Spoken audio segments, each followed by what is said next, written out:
सुप्रभातम बच्चों। संस्कृत की कक्षा में आप सबका पुनः स्वागत है।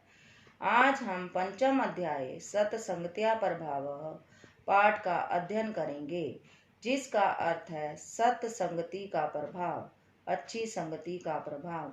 जैसा कि आप जानते हैं कि मनुष्य जैसी संगति में रहता है वैसा ही बन जाता है, इसलिए मनुष्य को हमेशा अच्छी संगति में रहना चाहिए।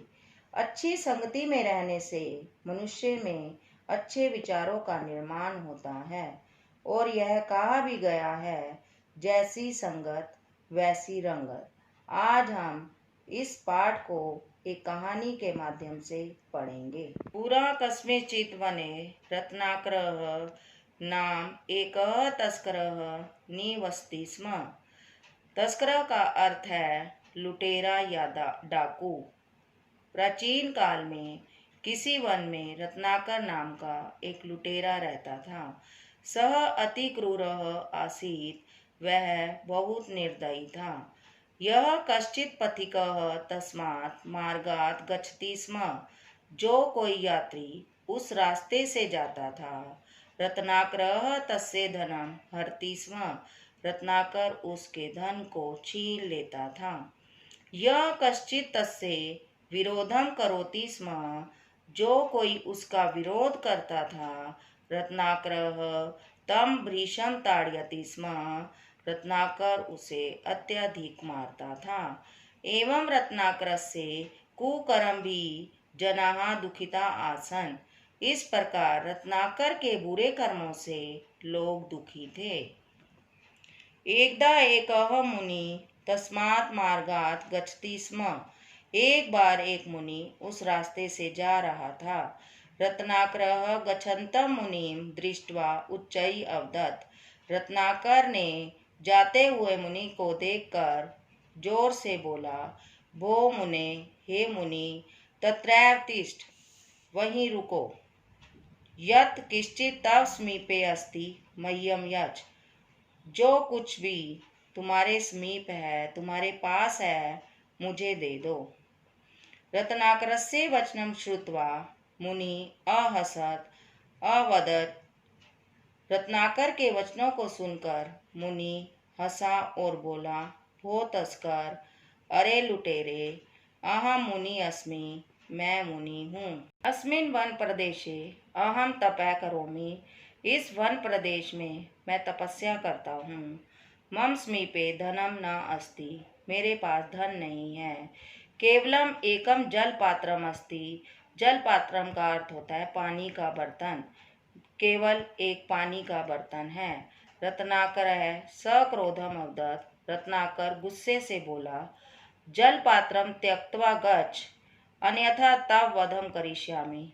पानी के बर्तन को छोड़कर जाओ, नहीं तो तुम्हारा वध कर दूंगा। मुनि अवदत्।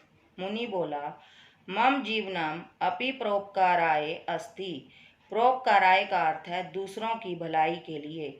मेरा जीवन भी दूसरों की भलाई के लिए है। अतः अहम मृत्यो भयात् मुक्तः अस्मि। इसलिए मैं मृत्यु के डर से मुक्त हूँ। परंतु त्वम एतत् पापम किमर्थम करोषि।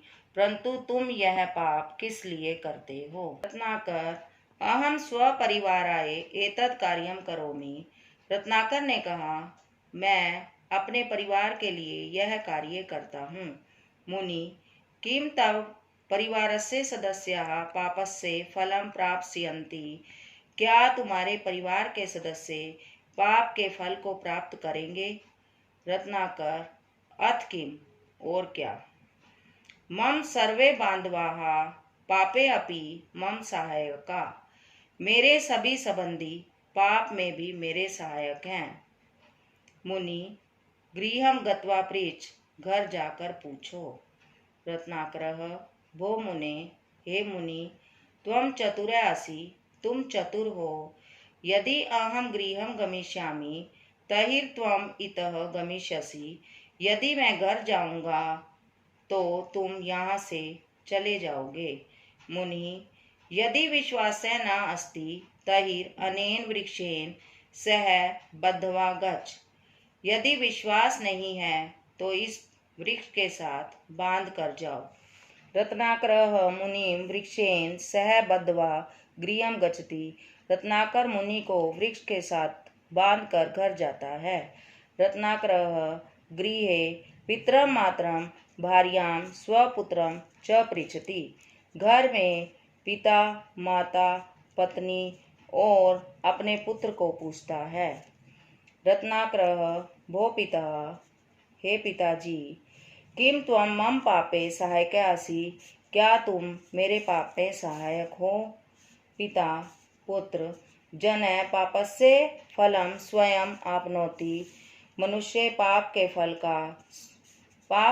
के फल को स्वयं प्राप्त करता है।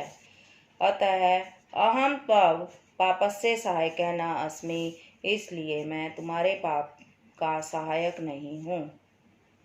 रत्नाकर भार्या प्रति, पत्नी की ओर, त्वं मम भार्या असि। तुम मेरी पत्नी हो। नूनं त्वं मम पाप फलस्य अर्धं भागं प्राप्स्यसि। निश्चय ही तुम मेरे पाप के फल का आधा भाग प्राप्त करोगी। भार्या पत्नी, न भरते, नहीं पति।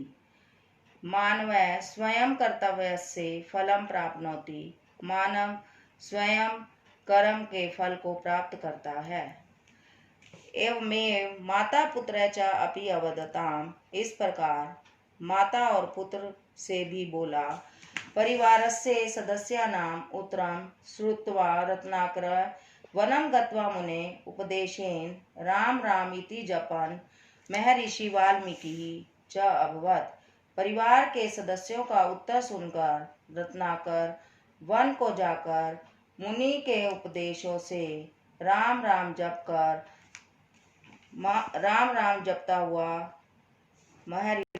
जपता हुआ महर्षि वाल्मीकि बन गया। महर्षि वाल्मीकि ही संस्कृत भाषायां रामायणम अलिखत। महर्षि वाल्मीकि ने संस्कृत भाषा में रामायण लिखी।